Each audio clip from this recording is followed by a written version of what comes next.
Good morning, crafty people. It's been a little while since I've done a video, and my recent Draw the Line video seemed to be the most popular thing that I've done on YouTube, so I thought I'd do another quick one for you today. And this time I'm actually going to talk through what I'm doing rather than a silent video. So I'm going to be using this stamp set, which is called Into the Forest, which has got some lovely trees on it that I'm going to use. And I'm also going to be using the Tricolour Aqua pens, which you can see here. Now this is a special pack that came with the stamp set, but you don't need to use this particular pack. All of these colours are actually part of the regular range, so if you already have aqua pens, you'll be able to find the colours or similar colours within your range, and they work equally well because it's the same ink. Now I've cut a piece of card to 13 centimetres square, which is going to be the base for my work today. There are two types of watercolour card that you get at Crafter's Companion. To get the best results for this technique, I would recommend that you buy the Spectrum Noir watercolour paper, which comes in a black pad. The spread of the ink seems to work a lot better on that paper than the regular packs, which just come in the clear cellophane. So that's just a little tip in case you have tried this and had trouble in the past. So what my plan is to make an autumnal scene on here, using some large trees to stamp on each side to frame the scene and draw you into the middle where I'm going to put some sort of sentiment. So let's begin. I'm going to start with a pokey tool. If you don't have a pokey tool, anything with a sharp point will do. And what I'm going to do is I'm going to draw a line, which you won't be able to see, but I'm just telling you the technique really. I am going to draw a line. I'm just thinking about which way I want it to go. I think I want it to go start lower here at the top and go across, and this will actually be the left hand side in the end. Just a wibbly line like this. Hopefully, I don't think you can see, you might just be able to see a little bit of scratching. Now I'm going to turn it around. In my finished card, this is going to be the bottom, this is going to be the top. I'm going to start doing some random scratches, and I'm doing it quite quickly because I don't want it to look too regular. And again, you probably can't see this, but what it's doing is making the effect of old branches, trees, that kind of thing. And when we come to add the water and ultimately the ink, you will see exactly what this is going to do.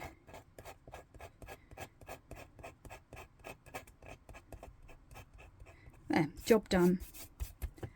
Okay, so we're done with the pokey tool. I'm going to turn back around, and again you might just faintly be able to see the scratchings that I've got here. The next thing I'm going to do is start to think about my actual composition and start laying down some lines for my aqua pens. So I am going to use this aqua pen, which comes in that set. I'm going to start with the chestnut colour, and where I've drawn my line, I am going to draw a thick line like this, and I think I might do another one underneath. There we go, and you can start to see the scratchings coming through. I'm now going to swap to my green, and I'm going to go above, and I might just give that a swipe back so I've got plenty of ink on there. I'm going to leave this bottom bit for a minute because I'm going to make that into some sort of lake, and I'm going to draw another green line down here.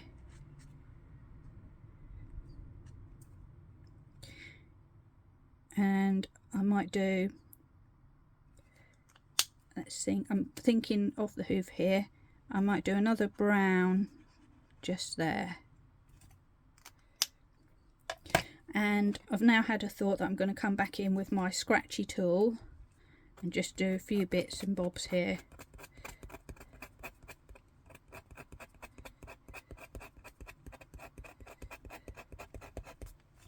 Okay, and finally I am going to take another pen which has got an aqua colour in it. I'm going to draw a line underneath. I'm going to draw a line on top, and I think I might, oops, wrong colour, use this really dark blue to put some depth in there. Okay, and now we're ready to go. So I'm going to bring in my water and my, I think this is a 1-inch brush, plenty of water on here. And I am going to start pulling water along, and then I might give it another go just so it really starts to flow, and then I'm adding some more water above just to bring that in. Now I'm going to do the same underneath, pulling along.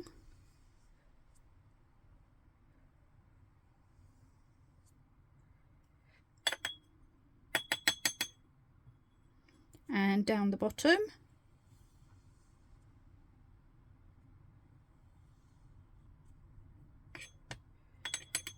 And on this brown area here.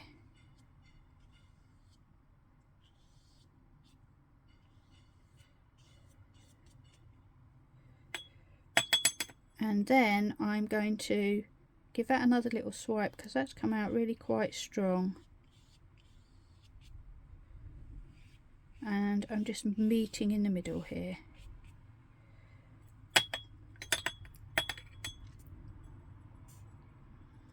Okay, so that's the basis of our scene, and every time you do it it's going to come out a little bit different, but you get the idea. Now I have got some more green up here, and now you can, if you like, you can start to fiddle with it a bit, but you don't want to do too much because you will lose your colour. But what I'm going to do is just take a bit of green, put it up here. I haven't actually done this before, so I'm just trying it, and I'm just blobbing in a bit extra.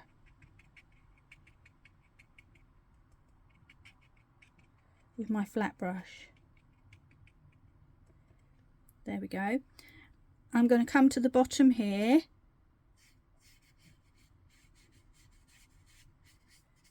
and add some more green just with my paintbrush, and then I'm going to get the brown and do the same thing. I'm going to put a bit more here, and with the flat brush you can get some nice sort of texture as well, so you can get some good lines and things.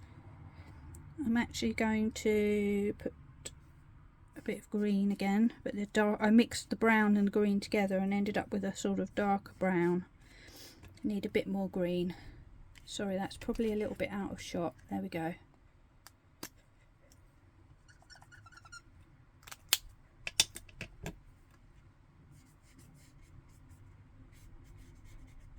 There we go. So now we've got some variation, and basically I'm just scribbling. I'm not doing anything fantastical here. Right, I'm going to give my brush a good clean. I'm just going to wipe up that blue area, and now for some reason, I don't know why, I've got like a line, a blob up there, so I'm just going to correct, well, not correct, just minimise that. Now I want to put some sky in, and I kind of want it to be a bit sunset-ish. So I am going to, with my water, just plain clean water, I am dragging across to wet that a little bit. And it has dragged a bit from that green, but I'm not too worried. Now I'm going to take my blue again. This is the paler blue. And I'm going to take some yellow. These are all on the same pen if you end up with this set. And some pink. I'm going to start off with my yellow, and I'm going to just start to add streaks of light. Then I think I will go with my pink, and this is quite a strong colour, so I might need to rethink this in a minute.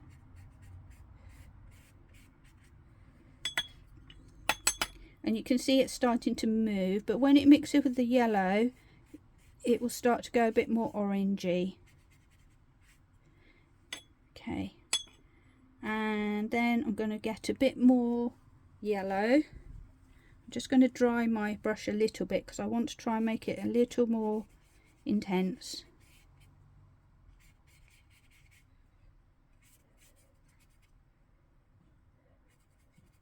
I'm going to put a bit more on the mat.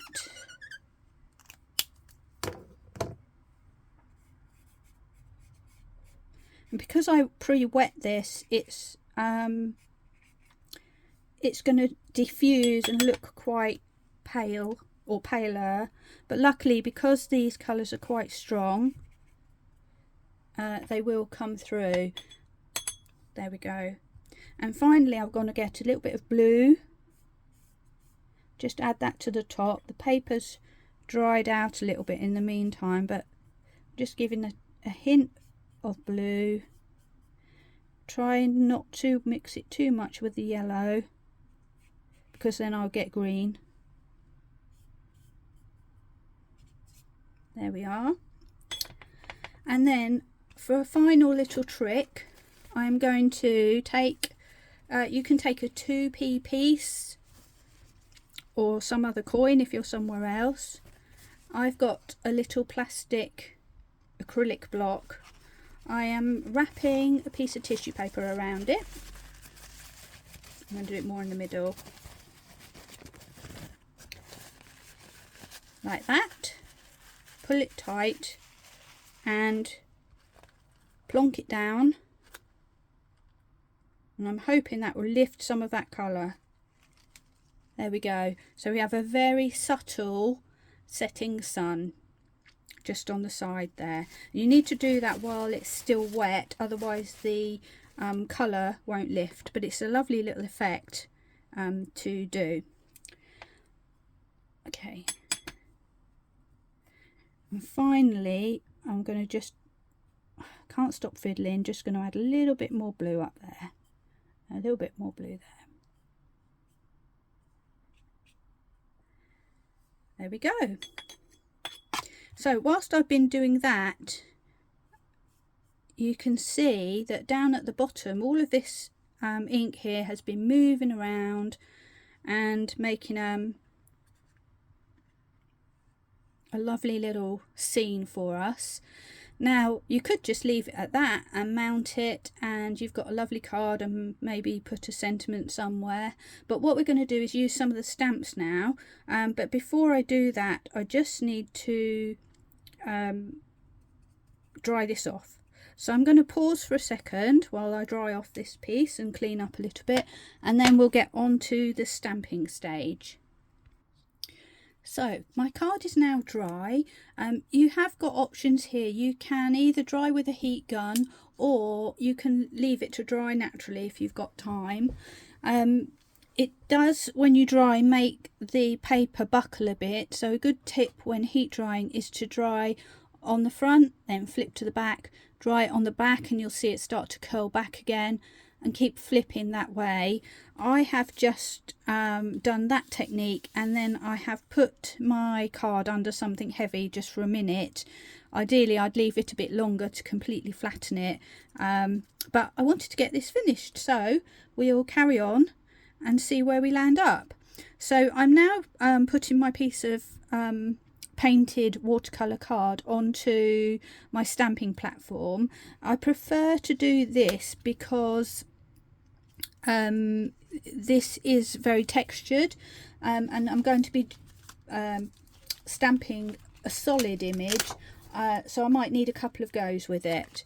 So I am picking my large tree here, and I am going to position it just on the edge like that and pick it up. Just add those magnets there just for extra support, and as you can see I've put it off the page. So now I am picking up my stamp, and I'm going to use VersaFine Clair to get as crisp an image as possible, and I have chosen pine cone, which is one of my favourites.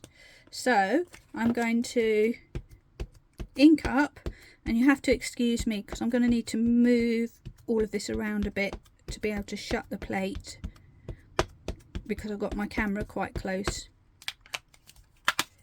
There we go. I'm just going to get rid of a bit of excess ink just to be safe, although it shouldn't really matter. And now I'm going to close, press,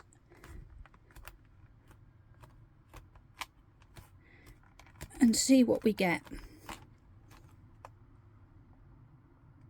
Actually, that's not too bad.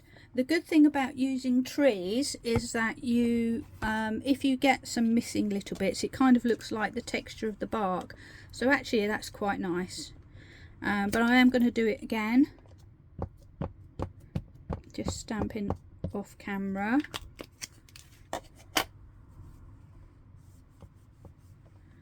And, oops, sorry, excuse that wobble. And we'll just give it another little press again.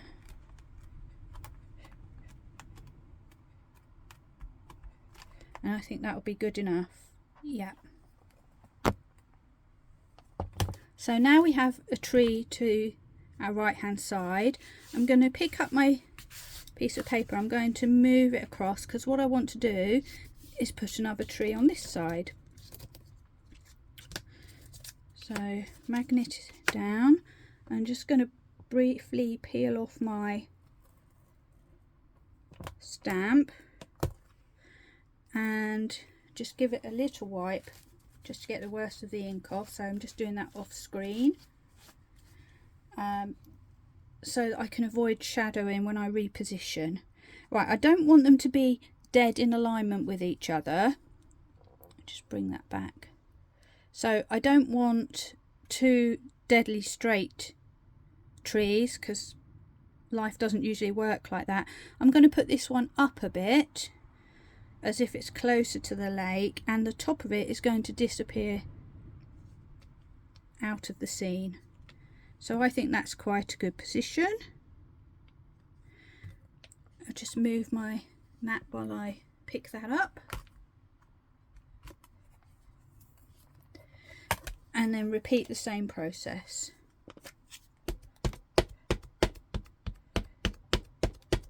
So give it a good ink with my VersaFine.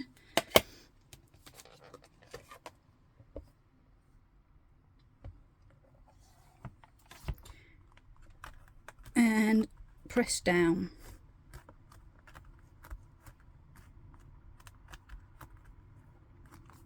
What have we got? Okay, so this one has come out much more textured, and that's okay, because you might like it like that. I actually quite like it. But since I've done the other one, oh, actually I'm going to have to leave it because I've just accidentally moved my piece of card. So these things happen. but it's all fine. I'm just removing my stamp for now, and the next thing I'm going to do is bring that back into the center. I don't need the stamp pad for this, but I'm going to use it anyway.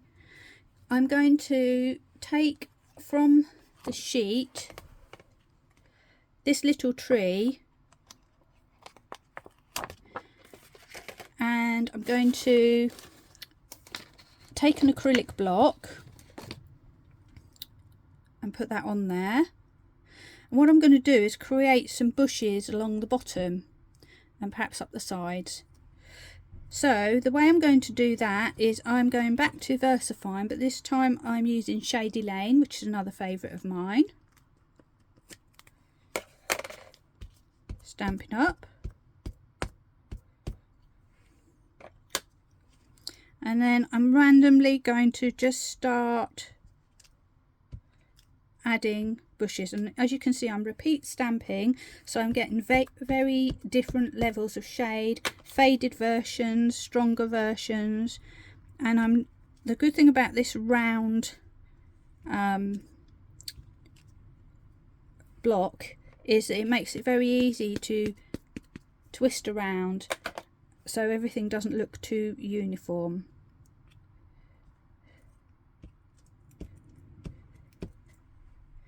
And I'm going up and down and just being very random with it.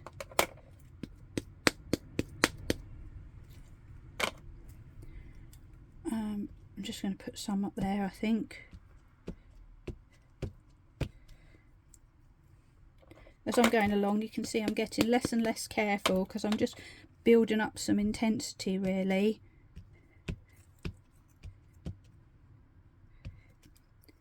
I feel like I need a bit on the side here.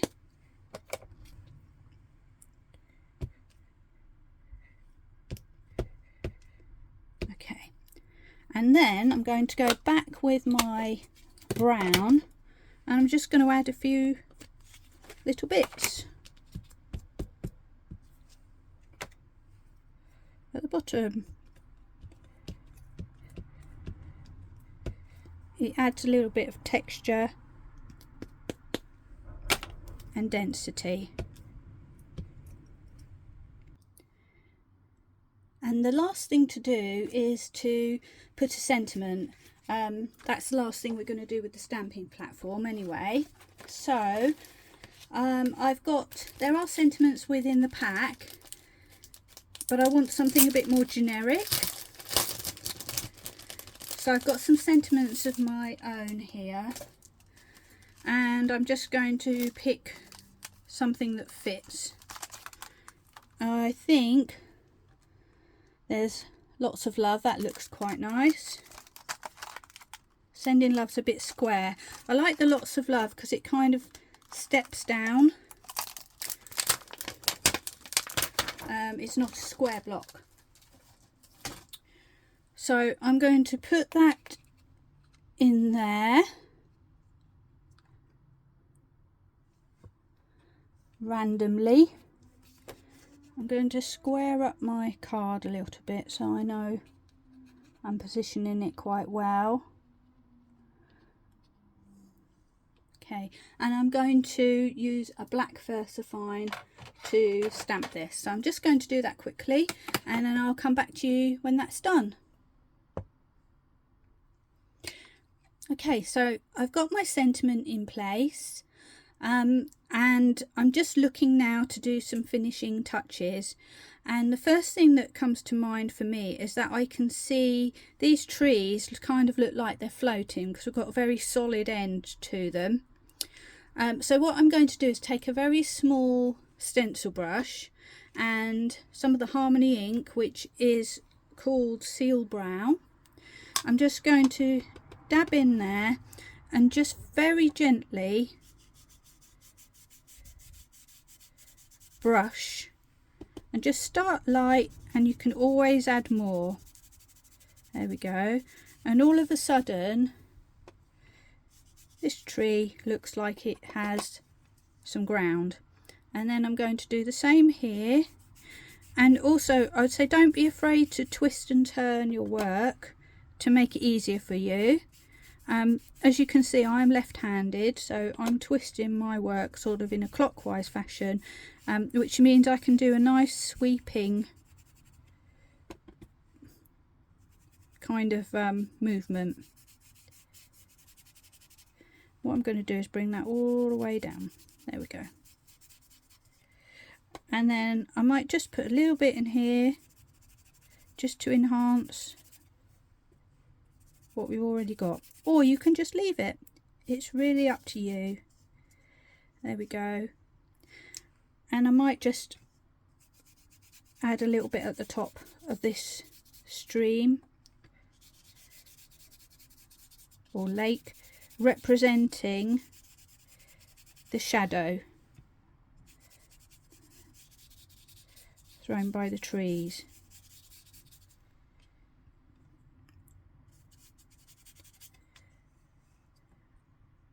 And there we have the scene. Now, to me, this looks still very much like daytime. So my next step is going to be to go in with a dark colour around the edges, just to create a bit of a vignette. And I'm just looking for, there is a nice black from Harmony, but I happen to have black soot, which is a distress ink. And I'm using a stencil brush. You can use the round brushes as well if you prefer. I'm going to start at the bottom in the corner, and again go easy to start with, and it's very light.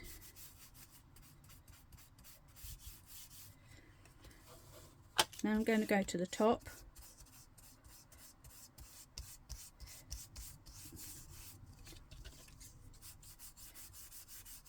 And just working my way around. I don't know if you can actually see much of that at the moment. My pad's getting quite dry. I'm starting from the edge and working my way inwards. And I'm going much more so in the corners.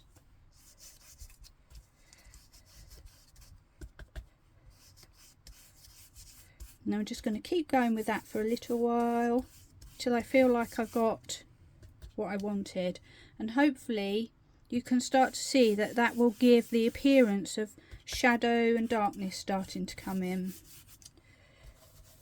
So I'm going to give that a good going over now, and I'm coming in, turning and twisting, just because that's much easier to get more of a flow. You can see the flow. And I'm going to go in here. Now this is a bit scary to do after you've spent so much time making a nice scene, but it's really quite worth it. I don't know how well it shows on this camera, but in real life we've got a nice soft dark edge, which makes this look much more like twilight is coming in. So there we have our little piece of artwork. Just clean up a little bit. I've already made a card to put this on, and it's a 7x7 card, so I'll just grab that.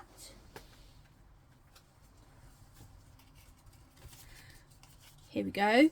I've matted and layered, so I made the first layer, the green layer, the same size as my 7x7 card. This sort of greyish dove grey layer is 15x15, I think. Let me just check. Yes.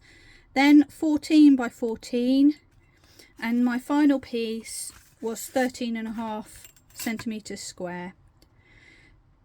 So all I need to do now is add that on. I'm going to use my glue.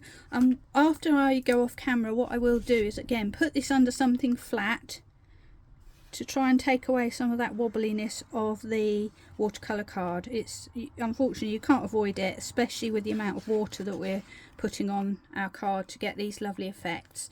So it's worth putting it under some nice books or something like that, just to give it a little flatten. So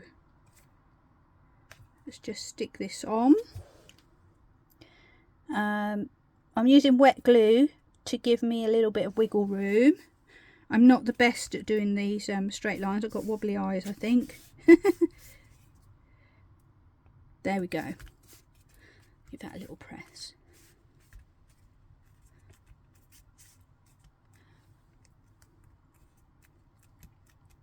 And there we have it. A lovely autumnal scene using the Sheena Douglass draw the line technique. Thanks for watching today. I hope you've enjoyed this, and if you like what you see, I'd love it if you would subscribe to me so you can see other videos that I'm going to do in the future and look at the other ones I've done in the past. And of course, it goes without saying, thanks to the people who have already subscribed to me. It means such a lot. Thank you, and I hope you continue to enjoy watching. Bye for now.